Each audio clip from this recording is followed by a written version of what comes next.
விஜய் இன்று காலை 4 மணிக்கு எழுந்து விட்டார். டவலோடு கழிவறைக்கு சென்று விட்டார். பிரஷோடு வெளியே வந்து விட்டார். இப்போது உள்ளாடைகளை அணிந்து மேலாடையை அணிந்து வெளியிலே வருகிறார். வாகனத்தில் ஏறப்போகிறார். வாகனத்தில் ஏறி கேடுகள் திறக்கப்பட்டன. வீதியில் சென்று கொண்டிருக்கிறார். இதோ பாருங்கள் நேரடி காட்சி. பிரத்யோகமா இது எங்களுக்கு மட்டும் கிடைத்தது என்று பெருமை தட்டிக் கொள்ளுகின்ற இந்த நாட்டுடைய 4வது தூணாக இருக்கிற எனது அருமை தமிழ்நாட்டில் விரவிட்டு எண்ணக்கூடிய ஒரு சில பத்திரிகை ஊடகங்கள் தமிழ்நாட்டு மக்களிடத்தில் மிகப்படுத்தப்பட்ட ஒரு போலி பிம்பத்தை இவர் வந்தால் தேனாரோடும் பாலாரோடும் லஞ்சம் வழியும் அது வழியும் இது வழியும் என்று மிகப்படுத்தப்பட்டு கொண்டு போய் மக்களிடத்தில் சேர்த்ததோட விளைவு முதலமைச்சர் நினைத்திருந்தால் இங்க இருக்கிற மாவட்ட கழக செயலாளர்களை மூத்த அமைச்சர்களை கழக பொதுச் செயலாளரை இதற்கு பதிலளிக்க அனுமதித்திருக்கலாம். அவர்களும் சக மனிதர்கள் தானே. உணர்ச்சி வயப்பட்டு ஏதாவது தவறாக பேசிவிட போறாரு என்பதற்காக மூத்த ஒரு IAS அதிகாரி அமுதா அவர்களை நியமனம் செய்து பின்புலருக்கு நான் சொல்கிறேன் பின்புலமாக இருக்கிறது ஒன்றிய பாரதிய ஜனதா அரசு என்று பகிரங்கமாக குற்றம் சாட்டுறேன். ஆதலால் அவர்களும் வானத்திலிருந்து குதித்தவர்கள் அல்ல, அவர்களும் மனிதர்கள் தான். வேல்முருகன் மாண்புமிகு பேரவைத் தலைவர் அவர்களே, இந்த அவை வரலாற்று சிறப்புமிக்க அவை. ஒன்றுபட்ட சென்னை மாகாணத்தின் முதலமைச்சராக இந்த அவையில் வீற்றிருந்த பெருமதிப்பிற்குரிய திவான் பகதூர் முனுசாமி நாயுடு போன்றவர்களும், ஓமந்தூர் ராமசாமி ரெட்டியார் போன்றவர்களும், சுப்பராயல் ரெட்டியார் போன்றவர்களும், டாக்டர் சுப்பராயன் போன்றவர்களும் தமிழ் சமூகத்திற்கு அரசியல் களத்திற்கு வந்து மிகப்பெரிய தொண்டாற்றி இந்திய வரலாற்றில் சமூக நீதி வரலாற்றில் தனித்த ஒரு இடம்பெற்ற அவை. இந்த அவைக்கு வருவதற்கு ஆசைப்படுகின்றவர்கள் ஒரு குறைந்தபட்ச தகுதியுடையவர்களாக இருக்க வேண்டும் என்று நான் விரும்புகிறேன். காரணம், நான் பிறந்த இனம் தமிழ் இனம். உலக மொழிகளுக்கெல்லாம் தாய்மொழி தமிழ். உலக பண்பாட்டு கலாச்சார வேர்களுக்கெல்லாம் தாய்மொழி எங்கள் கீழடி. அதையும் இந்த உலகத்திற்கு சொன்னது எங்கள் முதலமைச்சரின் அரசு.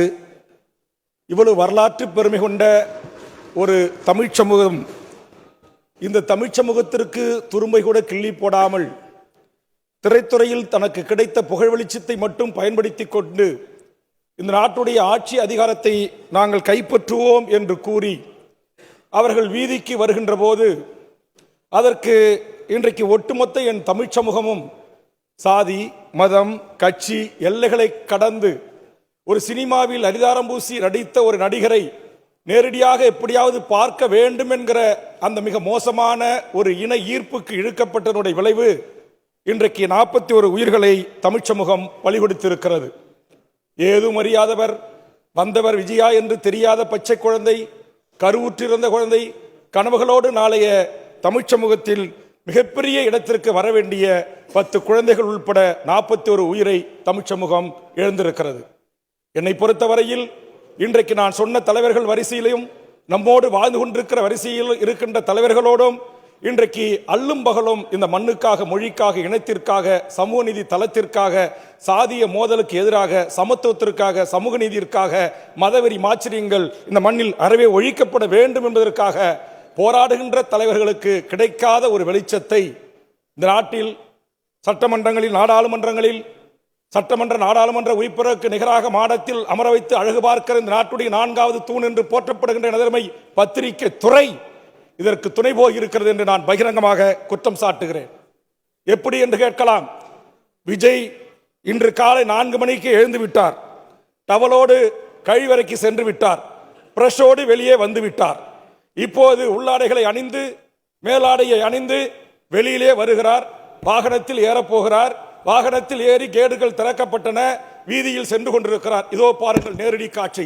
பிரத்யோகமா இது எங்களுக்கு மட்டும் கிடைத்தது என்று பெருமை தட்டிக் கொள்ளுகின்ற இந்த நாட்டுடைய 4வது தூணாக இருக்கிற எனது அருமை தமிழ்நாட்டில் விரவிட்டு எண்ணக்கூடிய ஒரு சில பத்திரிகை ஊடகங்கள் தமிழ்நாட்டு மக்களிடத்தில் மிகப்படுத்தப்பட்ட ஒரு போலி பிம்பத்தை இவர் வந்தால் தேனாரோடும் பாலாரோடும் லஞ்சம் வழியும் அது வழியும் இது வழியும் என்று மிகப்படுத்தப்பட்டு கொண்டு போய் மக்களிடத்தில் சேர்த்ததோட விளைவு எப்படியாவது அவரை பார்த்துவிட வேண்டும் என்று ஆர்வத்தோடு வந்த ஒரு கூட்டம் திட்டமிட்டு நிகழ்ச்சியில் தயாரிக்கப்பட்டு அரசு அதிகாரிகளுக்கு, காவல்துறை அதிகாரிகளுக்கு அனுப்பப்பட்டு திருவள்ளுவரை ஒட்டி இருக்கிற ஒரு மாவட்டத்திற்கு நீங்கள் வருவதாக பயணித்த திட்டம் ஏன் கரூருக்கும் நாமக்கலுக்கும் மாற்றப்பட்டது என்பதற்கு விடை இருக்கிறதா? நான் கேட்கிறேன். சமூக நீதி தளத்தில் சாதி ஒழிப்பில் தமிழ் மொழி, தமிழ் அறிஞர், சமூக காவலர்களை போற்றுவதிலிருந்து இந்த மண்ணுக்கு தொண்டாற்றுகின்ற திராவிட முன்னேற்ற கழகம் என்கிற மகத்தான பேரியக்கம் தந்தை பெரியார், பேரறிஞர் அண்ணா தலைவர் உள்ளிட்ட தலைவர்களை போற்றுகிற நிகழ்வாகவும் இன்றைக்கு அது நடத்திய அந்த சமூக நீதி கருத்தில் கொண்டு நடத்துகின்ற அந்த கரூரில் அங்கிரிய மாவட்ட கழக செயலாளர் செந்தில் பாலாஜி அவர்களால், மாண்புமிகு தமிழ்நாடு முதலமைச்சர் அவர்களால் வழங்கப்பட்ட அந்த விழாவை பல்லாயிரக்கணக்கான மக்கள் கூடியிருக்கிறார்கள். மிக கட்டுப்பாட்டு ஒழுங்கோடு நடத்தப்பட்டிருக்கிறது. வருகின்ற ஒவ்வொரு திராவிட முன்னேற்ற கழகத்தின் தொண்டர்களுக்கும் உணவிலிருந்து தண்ணீரிலிருந்து அத்தனையும் பார்த்து செய்யப்பட்டு மிகப்பெரிய வரலாற்று மிக்க ஒரு கூட்டத்தை அவர் நடத்தியிருக்கிறார். நாளுக்கு நாள் அவரும் அவருடைய திராவிட முன்னேற்ற கழகத்துடைய டீம் ஒர்க் தலைமைகளும் அவருடைய அவை முன்னவர்கள் பொதுச்செயலாளர் மூத்த அமைச்சர் பெருமக்களும் ஒரு மாநாட்டை எப்படி நடத்த வேண்டும், ஒரு கூட்டத்தை எப்படி நடத்த வேண்டும் என்று மிகச்சிறப்பாக நடத்துகிறார்கள். பேசுபொருளாக மாறுகிறது. உடனே பயணத்திட்டம் ரத்து செய்யப்பட்டு பயணத்திட்டம் மாற்றப்படுகிறது. அந்த பேசுபொருள் அல்ல. நாங்கள் தமிழ்நாட்டின் எல்லா முனைகளிலிருந்து என்னிடத்தில் ஆதாரம் இருக்கிறது. ஒரு தலைமை கழகத்துடைய நிர்வாகி பேசுகிறார். தமிழ்நாடு முழுக்க இருக்கிற அந்த மையத்தை ஒட்டி இருக்கிற மாவட்ட செயலாளர்களுக்கு நம்முடைய தலை வருகிறார், நம்முடைய தளபதி வருகிறார், நாம் நம்முடைய வெயிட்டை காமிக்கணும், பல்லாயிரக்கணக்கான பேர் வரணும்னு டார்கெட் கொடுக்கப்படுகிறது. அந்த ஒளிக்காட்சி சமூக வலைத்தளத்தில் பரவி கொண்டிருக்கிறது.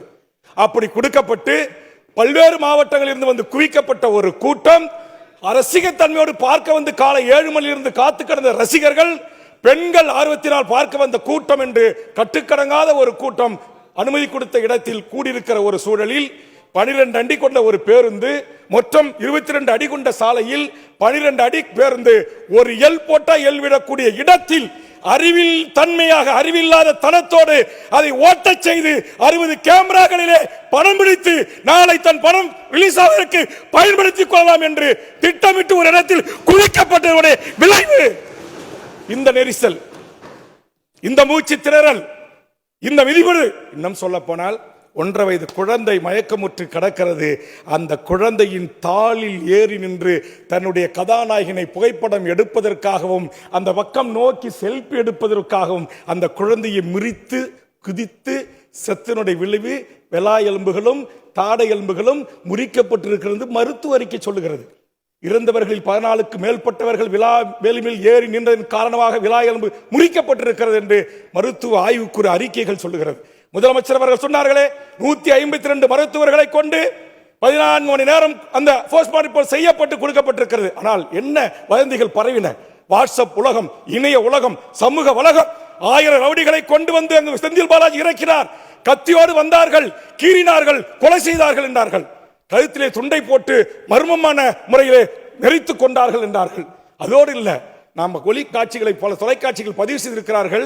தண்ணீர் பாட்டில் குடிச்சிட்டு மிச்சம் இருக்கு, அதை தூக்கி முதலமைச்சர் குறிப்பது அட்டென்ஷனை கிரியேட் பண்ண வீசுகிறார்கள். அந்த தண்ணீர் துளிகள் தெரிக்கிறது. அந்த தண்ணீர் துளிகளை சொன்னார்கள் மனச்சாட்சற்ற மடையர்கள் சொன்னார்கள், அங்கு மயக்க மருந்து தெளிக்கப்பட்ட காட்சியை பாருங்கள் என்று அம்பு குறியிட்டு ஒரு குறிப்பிட்ட கட்சி, தேசிய கட்சிக்கு சொந்தக்காரருடைய இணையதளம் பரப்பியது. உண்மைக்கு மாறான செய்திகளை பரப்பியது. அப்படி பரப்பியதற்கு விளக்கம் சொல்ல வேண்டிய பொறுப்பும் கடமையும் மாண்புமிகு முதலமைச்சர் நினைத்திருந்தால் இங்க இருக்கிற மாவட்ட கழக செயலாளர்களை, மூத்த அமைச்சர்களை, கழக பொதுச் செயலாளரை இதற்கு பதிலளிக்க அனுமதித்திருக்கலாம். அவர்களும் சக மனிதர்கள் தானே. உணர்ச்சி வயப்பட்டு ஏதாவது தவறாக பேசிவிட போறார் என்பதற்காக மூத்த ஒரு IAS அதிகாரி அமுதா அவர்களை நியமனம் செய்து, அதே போன்று நம்முடைய ADGP சட்டம் ஒழுங்கு திரு டேவிட்சன் ஆசீர்வாதம் அவர்களை அனுப்பி இப்படி வதந்தி பரவி கொண்டிருக்கிறது. உலக தமிழர்கள் மத்தியில் மிகப்பெரிய பதட்டம் தொட்டி கொண்டிருக்கிறது. அதனால் தயவு செய்து இதற்கு ஒரு முடிவு எடுக்க வேண்டும், உண்மை செய்தியை மக்களுக்கு சொல்ல வேண்டும் என்கிற நல்ல நோக்கத்திற்கு சட்ட ஒழுங்குக்கு பொறுப்பாக இருக்கிற முதலமைச்சர் அவர்கள் ஒரு பத்திரிகையாளர்களை சந்திப்பை நடத்தி அங்கு ஏன் மின்சாரம் நிறுத்தப்பட்டது, அங்கே ஏன் மின்சாரம் இவர் வர்றதுக்கு முன்னாடி எல்லாம் டிரான்ஸ்ஃபார்மர்ல ஏறி உட்காடுறான். நம்மளாம் கூட்டம் போனால் இங்கே இருக்கிற எல்லா தலைவரும் அதிமுக உள்ளிட்ட எல்லா தலைவருடைய கூட்டம் சேரில் தான் போய் உட்காரோம். டிரான்ஸ்ஃபார்மர்ல ஏறி உட்காராது, கரண்ட் கம்பி பிடிச்சி தொங்காது, மரத்து மேலே ஏறி தொங்காது, குடிசை வீட்டில் மேலே ஏறி நிற்காது, ஓடு இருக்காது, உடஞ்சி உள்ள வந்தா செத்து போடுவோன்னு தெரியாத அந்த ஓட்டில் ஏறி உட்கார மாட்டான். அப்படி உட்கார்ற ஒரு ரசிகத்தன்மை உள்ள ஒரு மடையர் கூட்டத்திற்கு தலைவராக இருக்க வேண்டியவர்கள், இருந்தவர்கள் பொறுப்பேற்க வேண்டிய படுகொலை இது. ஆனால் என்ன சொல்லப்பட்டது? அரசியல் காரணங்களுக்காக முழுக்க திட்டமிட்ட படுகொலை, முழுக்க ஒரு நபரை, தனி மனிதரை குறிவைத்து ஒன்றும் இல்லை, மாநாடு நடத்திருக்காரு, மிச்சம் இருக்கிற பாட்டில் அவங்க கரூர் மாவட்ட திமுகன்னு அதை ஒட்டியிருக்காங்க. நைட்டு 2 மணிக்கு ஹாஸ்பிட்டலில் தண்ணி இல்லை, குழந்தை சொல்லிச்சுன்னு உடனே அலுவலகத்தில் போய் எடுத்தா பண்ணாங்க. அதில் அவர் மாநாட்டுக்கு அந்த மீந்த பாட்டில் அது ஸ்டிக்கர் ஒட்டிருக்காரு. என்ன தவறு? அதை போய் கொடுத்தது அரசியல் என்று பேசக்கூடிய இதுதான் அரசியல். இது எவ்வளவு வேதனையாக இருக்கிறது. ஒரு பள்ளிக்கல்வித்துறை அமைச்சர் 10 குழந்தைகள் செத்து கிடக்கிறது, அதை பார்த்து விட்டு அந்த குழந்தைகளை எல்லாம் பார்த்த யூனிஃபார்மோட போர்த்த அந்த அமைச்சர் சக அமைச்சரிடத்திலே சொல்லி, முன்னாள் அமைச்சரிடத்திலே மாவட்ட கழக செயலாளரே சொல்லி கதறி கண்கலங்குகிறார். அதை ஒரு தலைவர் அதை எவ்வளவு கேவலமாக, எவ்வளவு கொச்சைத்தனமாக இவர்கள் பேசி வெளியிடுகிறார்கள், அறிக்கை வெளியிடுகிறார்கள், தொலைக்காட்சிகளை சந்திக்கிறார்கள் என்றால் இதுதான் கேடுகட்ட அரசியல், இதுதான் நாகரிகமற்ற அரசியல், இதுதான் பண்பாடற்ற அரசியல். இந்த அரசியல் தளத்தில் நானும் ஒரு இயக்கத்தின் தளபதியாக, ஒரு தலைவராக, ஒரு தமிழ்நாடு விடுதலை படை போன்ற இயக்க, புலிகள் போன்ற இயக்கத்தை ஆதரித்த ஒருவன் அந்த அரசியலை தூக்கி எறிந்து விட்டு ஓட்டு அரசியலுக்கு, ஜனநாயக அரசியலை நம்பி வந்து இன்றைக்கு 3வது முறை சட்டப்பேரவை உறுப்பினராக இருக்கிறேன். இந்த சாக்கடை அரசியலை நான் நீடிக்கிறேன் என்பதை எண்ணி நான் வருத்தப்படுகிறேன். சரி, எங்க அரசியல் இப்படி இருக்கிறது என்று சொன்னால், நம்முடைய மக்கள் இப்படி புரிதல் இல்லாமல் இவர்களுக்கு பின்னால் அணிவகுக்கிறார்கள் என்று சொன்னால், இன்னைக்கு அந்த தலைவன் செய்து தவறு என்று 50 குடும்பத்திலிருந்து ஒருவர் கூட சொல்ல முடியாத அரசியல் செய்யப்பட்டிருக்கிறதை நான் அறிவேன். ஒருவன் கூட சொல்லலைங்க. இவர் இத்தனை வந்து 7 மணி நேரம் காலதாமதமாக வந்தாரு. அதோடு இல்லை, நான் கேட்கிறேன், இதுல என்ன பின்புலம் இருக்கு? நான் சொல்லுகிறேன், பின்புலமாக இருக்கிறது ஒன்றிய பாரதிய ஜனதா அரசு என்று பகிரங்கமாக குற்றம் சாட்டுறேன். இந்த நாட்டுடைய எத்தனையோ நடிகர்கள் இருக்கிறாங்க, அவங்களுக்கெல்லாம் தனி விமானத்தில் எப்போ வேணுமாலும் ஏறி இறங்க அனுமதி கொடுக்கல. இந்தியா முழுக்க ஏறி இறங்க அனுமதி கொடுக்கல. President and prime minister and chief minister வரக்கூடிய, உள்துறை அமைச்சர் வரக்கூடிய பிரைவேட் கேட்டை அனுமதிக்கல. இவருடைய தனி விமானத்தில் இவர் தனி காரில் போய் இறங்கி ஏறக்கூடிய அளவுக்கு இவருக்கு எப்படி அனுமதி கிடைக்கப்பட்டது? இதுவரையில் இவர் மத்திய அரசுடைய ஓய்வு பாதுகாப்பு கேட்டு மனு என்று சொல்கிறார்கள். இதற்கு இன்னும் உண்மை வெளிவரவில்லை. விக்கிரவாண்டியில் நான் சென்னையிலிருந்து கூட்டம் முடிச்சுட்டு என் ஒரு விக்கிரவாண்டி தாண்டி பண்டூட்டிக்கு போக முடியல. 24 மணி நேரம் டிராபிக் கூடிய அளவுக்கு மாநாட்டில் பாதுகாப்பு கொடுக்குறீங்க. அவ்வளவு பெரிய கூட்டம் கூடுது. அங்க 461 பேர் மயக்கம் போட்டு விழுந்திருக்கிறான், 8 பேர் விபத்துல செத்து இருக்கிறான், 5 பேர் மதுரை மாநாட்டில் செத்து இருக்கிறான். இப்படி தொடர் படுகொலை ஆகின்ற ஒருவருக்கு நம்முடைய அரசும் காவல்துறையும் அன்றைக்கே கடிவளம் போட்டிருந்தால் 40 உயிர்கள் பலி இருக்காது. ஆனா நம்ம முதலமைச்சர் ஜனநாயகம், ஐயோ ஒரு நடிகராக இருக்கிறாரு, நம்ம அவரை தடை போட்டோம்னா, கொஞ்சம் ரெஸ்ட்ரிக்ஷன் அதிகமாக போட்டோம்னா அது வேறு விதமான வேலை வந்துவிடக்கூடாது, பேசுபொருளுக்கு நம்ம ஆளாகி விடக்கூடாது என்ற உங்களுடைய மிக மிக மிக மிக அதிகமான பெருந்தன்மை, மிக மிக அதிகமான ஜனநாயக மாண்புகள் தான் மாண்புகு தமிழ்நாடு முதலமைச்சர் அவர்களே. நள்ளிரவில் தூங்காமல் நீங்கள் பறந்தோடி சென்று இந்த மக்களுக்கு உதவியதை கூட ஏதோ சதி நடந்து வச்சது.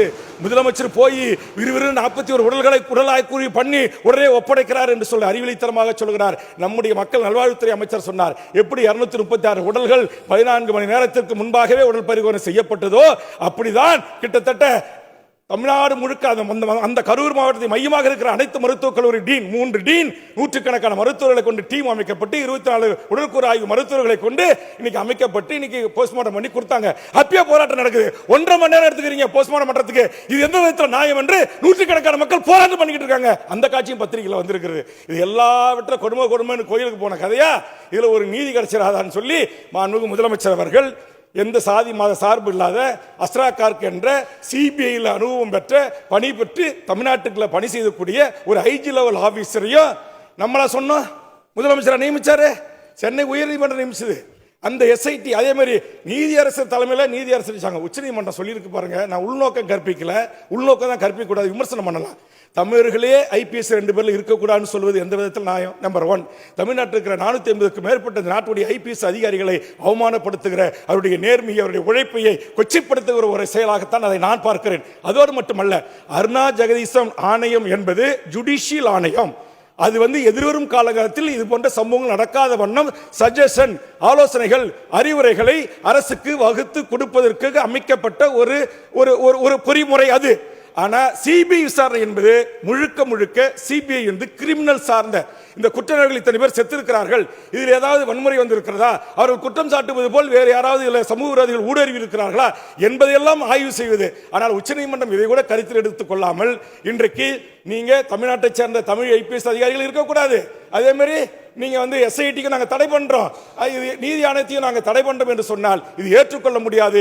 இந்த 7 கோடி மக்களால் தேர்ந்தெடுக்கப்படுகின்ற இந்த சட்டமன்றம் கூடி நம்முடைய மாண்புமிகு முதலமைச்சரையும் இந்த அமைச்சரையும் தேர்ந்தெடுத்திருக்கிறது. ஆக அப்படி முதலமைச்சர் அவர்களாலும் தமிழ்நாடு அரசுகளாலும் இன்றைக்கு அமைக்கப்பட்ட அந்த சிறப்பு புலனாய்வு பிரிவு இல்ல. நான் சொல்றது இந்த நம்முடைய அருணா ஜெகதீசன் என்கிற அதிலிமார் முதலமைச்சர் எவ்வளவு கரெக்டா கூர்ந்து கவனித்து நியமிச்சிருக்காரு. அதிமுக காலத்தில் போட்ட அருணா ஜெகதீசன் இதே வேற ஒரு நீதிபதியை போட்டிருந்தா அவர் திமுக வழக்கறிஞர் இருந்தாரு, பிபிஆர் இருந்தாரு, அவரை போட்டாங்க, அதனால சாதகமாக அறிக்கை கொடுத்தாங்க சொல்வதுக்குள்ள. இதே மாதிரி ஒரு இறப்பு தூத்துக்குடியில் அங்கே இறந்த போது நான் தொலைக்காட்சியில் தான் பார்த்து தெரிந்து கொண்டேன் என்று சொன்ன நம்முடைய முன்னாள் முதலமைச்சர் எடப்பாடியார் அவர்கள், ஆனால் நம்ம முதலமைச்சர் அப்படி சொல்லல, உடனடியாக அதுக்கு நியமிச்சு அதே அம்மையாரை நியமிச்சு நீங்க எப்படி அவர் மேல நம்பிக்கை வச்சீங்களோ அதே நம்பிக்கை நானும் அவங்க மேல வைக்கிறேன், நீங்க போய் விசாரிச்சுட்டு வாங்கன்னு சொன்னாங்க. மறுநாள் போனாங்க, விசாரணை தொடர்ந்திருக்கு. ஆனா உச்சநீதிமன்றம் அதையும் தடை செய்திருக்கிறது. இது முழுக்க முழுக்க சட்டத்திற்கு விரோதமான ஒரு உச்சநீதிமன்றத்துடைய தீர்ப்பு. தீர்ப்புக்கு நான் உள்நோக்கம் கற்பிக்கலை, ஆனால் சட்டத்திற்கு இந்த 7 கோடி மக்களால் தேர்ந்தெடுக்கப்பட்ட இந்த அவையை அவமதிக்கின்ற ஒரு நடவடிக்கையாக நான் பார்க்கிறேன். மாண்புமிகு தமிழ்நாடு முதலமைச்சர் அவர்கள் கண்டிப்பாக நீங்கள் அதை சமன் செய்து அந்த ஆணையம் நீடிப்பதற்கு தேவையான நடவடிக்கைகளை எடுக்க வேண்டும் என்ற நேரத்தில் நான் கேட்டுக்கொண்டு, எத்தனையோ விடயங்கள் என்னிடத்தில் இருக்கிறது. ஆக என்னை பொறுத்தவரையில் இந்த சமூகத்திற்கு திரும்பியும் கிள்ளி போடாத அரிதாரம் பூசிய நடிகர்களை நடிகராக பார்க்கக்கூடிய மனப்பான்மை என் தமிழ் சமூகத்துக்கு வர வேண்டும். நம்ம பல்லாயிரக்கணக்கில் போய் நின்று அங்க அவரை பார்க்க போய் நம்ம மீதி போட்டு அதிப்பட்டு தண்ணி இல்லாம நம்ம மயக்கம் போட்டு விழுந்து செத்த பிறகு இன்றைக்கு அரசை குறை சொல்வது, காவல்துறையை குறை சொல்வது. இன்னொரு ஆதாரம் என்கிட்ட இருக்கு. புஷி ஆனந்த் அவர்கள் அந்த மாவட்ட காவல்துறை கண்காணிப்பாளரிடத்திலே இந்த இடத்தை நான் பெற்றுக்கொள்வதிலே மகிழ்ச்சி அடைகிறேன், நான் உங்களுக்கு எந்தவித தொந்தரவும் இல்லாமல் இந்த இடத்திலே கூட்டத்தை நடத்திக் கொள்வேன், எங்கள் நிர்வாகிகளுக்கு சொல்லிவிட்டேன், 10,000 பேர் தான் வருவார்கள், இந்த இடம் எங்களுக்கு போதும் என்று அவர் மாவட்ட காவல்துறை கண்காணிப்பாளரோடு அந்த ரூட் மேப்பை வைத்துக் கொண்டு தன் சக நிர்வாகிகளோடு டிஸ்கஸ் பண்ண வீடியோ வெளியே வந்திருக்கிறது. ஆக இவ்வளவு ஆதாரங்கள் இருக்கின்ற போது முழு பூசணிக்காயை சோற்றில் மறைப்பது போல் இவ்வளவு 31 டோன் கேமராக்கள் இருக்கிறது, இத்தனை தொலைக்காட்சிகள் நேரடி ஒளிபரப்பு செய்திருக்கிறது. எல்லார் கண்ணிலையும் மண்ணை தூவி விட்டு ஒரு அரசியல் கட்சியின் மீது, ஒரு அரசின் மீது, ஒரு தனிப்பட்ட ஒரு திமுகவின் மாவட்ட செயலாளர் மீது குற்றம் சொல்லி தப்பித்துக் கொள்கிற எவராக இருந்தாலும் சட்டத்தில் முன்னிறுத்தி தண்டிக்கப்படுவதற்கு மாண்புமிகு முதலமைச்சர் அவர்களே நீங்கள் சரியான நடவடிக்கை எடுக்க வேண்டும் என்ற அவையின் கவனத்தை நான் ஈர்த்து, மாண்புமிகு முதலமைச்சர் அவர்களே, விபத்து ஏற்படும் போது பாவம் செத்து போனா 2 லட்சம் கொடுக்குறீங்க, விஜய் ரசிகர் செத்தாலும் பரவாயில்ல, பொதுமக்கள் செத்தாலும் பரவாயில்ல, அந்த கூட்டத்துக்கு போனவரை கூட அதில் செத்து போனது உயிர் என்று கருதி 10 லட்சம் ரூபாய் வழங்குறீங்களே, அதற்கும் இந்த நேரத்தில் நன்றி சொல்லி இதற்கு ஒரு முறைமைப்படுத்துங்க. நாட்டுடைய தினமணி, நம்முடைய இந்து பத்திரிகை உள்ளிட்ட தமிழ்நாட்டுடைய அத்தனை பத்திரிகை ஆசிரியர்களும், இன்னும் சொல்ல போனால் முதலமைச்சரையும் துணை முதலமைச்சரையும் முதலமைச்சர் குடும்பத்தையும் கூட விமர்சனம் செய்கின்ற நாட்டுடைய மூத்த பத்திரிகையாளர் உட்பட 99.9% திரு ரவிசங்கரில் தொடங்கி திரு மூத்த பத்திரிகையாளர் மணியில் இருந்து அனைத்து பத்திரிகையாளர்களும் இதற்கு முழு பொறுப்பு விஜயும் அந்த தாராக என்கிற அரசியல் கட்சியும் என்று ஆணித்தரமாக வாதாடி இருக்கிறார்கள். தலையங்கள் எழுதப்பட்டிருக்கிறது. இந்த அவையில் உள்நோக்கம் கற்பிக்காமல் அந்த உச்சநீதிமன்றத்துடைய தீர்ப்புகளையும் விவரம் செய்கிற உரிமை நாடாளுமன்றத்துக்கும் சட்டமன்றத்துக்கும் இந்திய அரசியல் அமைப்பு புரட்சியாளர் அம்பேத்கர் உருவாக்கப்பட்ட சட்டம் வழங்கியிருக்கிறது. ஆதலால் அவர் ஒன்றும் வானத்திலிருந்து குதித்தவர்கள் அல்ல, அவர்களும் மனிதர்கள் தான். அவர்களும் வேறு விதமான ஆசா பாசங்களுக்கும் சித்தாந்தங்களுக்கும் துணை போயிருக்கிறார்கள். இந்த வழக்கில் இன்றைக்கு மதச்சார்பற்ற உருவாக்குறோம், இன்னைக்கு பாசிசமா என்று கேட்டவர் இன்றைக்கு RSS உடைய சங்கி கும்பல்களின் ஆலோசகர் தலைவர்கள் தான் அவர்களுக்காக உச்சநீதிமன்றத்தில் வாதாடி இருக்கிறார்கள்.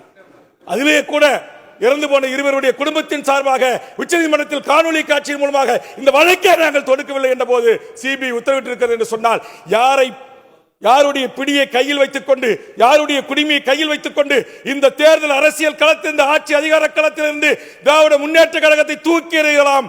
ஆனால் இந்த இயக்கம் ஒன்னையும் பார்க்கும், ஒப்பனையும் பார்க்கும் என்கிற வரலாற்று பின்புலம் கொண்ட இயக்கம்.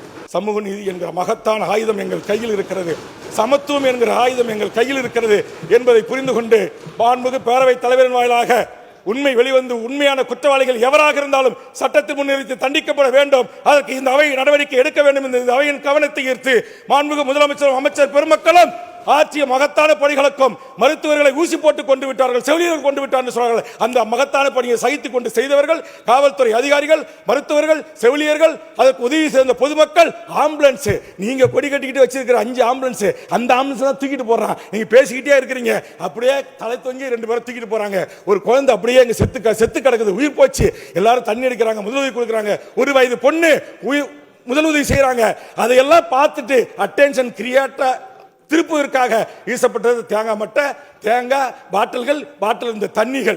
அங்கு எந்த இடத்திலும் திட்டமிட்ட மனிதர்களால் உருவாக்கப்பட்ட கலவரமோ அந்த இழப்புக்கோ காரணம் அல்ல. உண்மையிலே இது ஒரு விபத்து. அந்த விபத்துக்கு காரணமானவர்கள் யார் என்பதையும் அறிந்து உரிய நடவடிக்கைகளை எடுக்க வேண்டும். தமிழ் சமூகம் அப்படியே எல்லாத்தையும் சினிமாக்காரர் சொல்லிட்டாருன்னா அவர் உண்மையை தான் பேசுவார், அவர் ரொம்ப நல்லவர், அவர் ரொம்ப சாப்பிட்டானவர் அப்படி என்று ஒரு பிம்பம் கட்டி எடுக்கப்பட்டது.